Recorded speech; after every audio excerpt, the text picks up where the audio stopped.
Bismillahirrahmanirrahim. Perkenalkan, nama saya Insani Nur Fitriani. Di sini saya akan mempresentasikan hasil skripsi saya yang berjudul Analisis Peranan Tim Remedial Terhadap Implementasi Kepatuhan Syariah di BJB Syariah Kantor Pusat Kota Bandung. Latar belakang, BJB Syariah adalah satu bank syariah yang dimiliki pemerintah Provinsi Jawa Barat yang menjalankan kegiatan operasionalnya berpedoman terhadap prinsip-prinsip syariah. Tingkat keberhasilan tersebut tentu saja harus berbanding lurus dengan tingkat kepatuhan syariah yang diterapkan di BJB itu sendiri.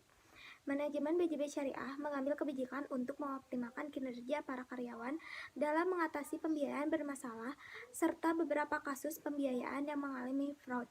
Hal ini menjadi salah satu upaya manajemen BJB Syariah dalam memenuhi tingkat kepatuhan syariah yang dilaksanakan oleh BJB Syariah.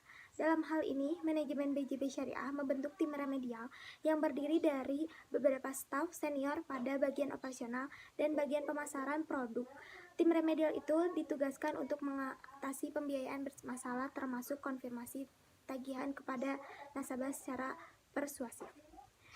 Di sini ada rumusan masalah. Yang pertama, bagaimana pelaksanaan penyaluran pembiayaan dan kualitas pembiayaan di BJB Syariah. Yang kedua, bagaimana pelaksanaan dan strategi tim remedial dalam mengatasi pembiayaan bermasalah di BJB Syariah. Yang ketiga, bagaimana analisis peranan tim remedial terhadap implementasi kepatuhan syariah di BJB Syariah Kantor Pusat Kota Bandung. Ada tujuan masalahnya. Yang pertama, untuk mengetahui pelaksanaan penyaluran pembiayaan dan kualitas pembiayaan di BJB Syariah.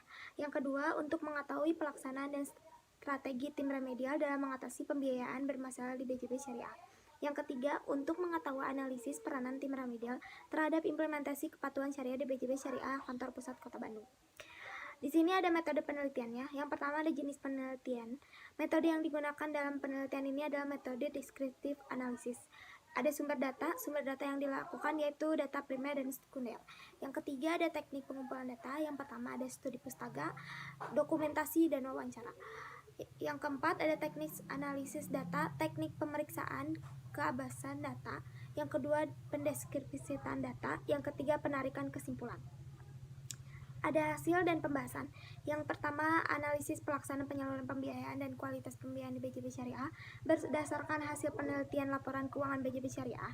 NPF BJB Syariah pada metode penelitian berada pada kisaran 3% atau masih di bawah 5% dan masih kategori normal atau sehat menurut aturan kisaran 3% atau masih di bawah 5% dan masih dikategorikan normal atau sehat menurut aturan Bank Indonesia yang menentukan bahwa tingkat maksimal NPF di bank syariah ada 5%.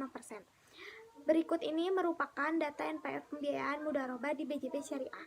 Berdasarkan keterangan tabel di samping, maka dapat disimpulkan bahwa pelaksanaan penyaluran pembiayaan dan kualitas pembiayaan di BJB Syariah mengalami fluktuasi di mana penyaluran pembiayaan memiliki rasio FDR sebanyak 82% dan tergolong sehat sebagaimana aturan yang dikeluarkan Bank Indonesia. Begitu juga dengan kualitas pembiayaan di mana rata-rata rasio pembiayaan bermasalah atau NPF di BJB Syariah tidak lebih dari 5% sebagai batas kategori sehat menurut aturan Bank Indonesia.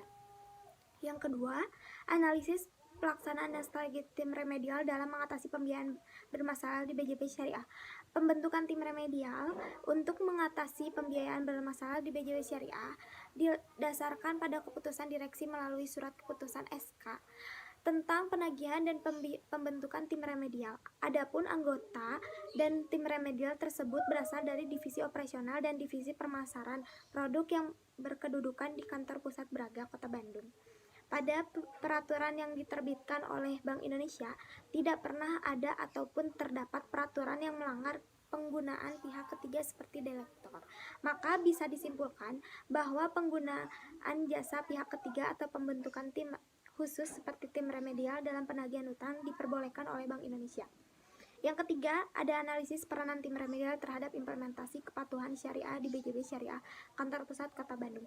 Penggunaan jasa tim remedial disebabkan adanya watak yang buruk dari nasabah, dan proses penyaluran pembiayaan yang terindeksasi, pelanggaran SOP yang berlaku di BJB Syariah, pelaksanaan penagihan tunggakan angsuran piutang pembiayaan oleh tim remedial di BJB Syariah Kantor Pusat Kota Bandung dilaksanakan sesuai dengan prosedur penagihan yang termasuk pada SOP penanganan pembiayaan bermasalah yang berlaku di BJB Syariah.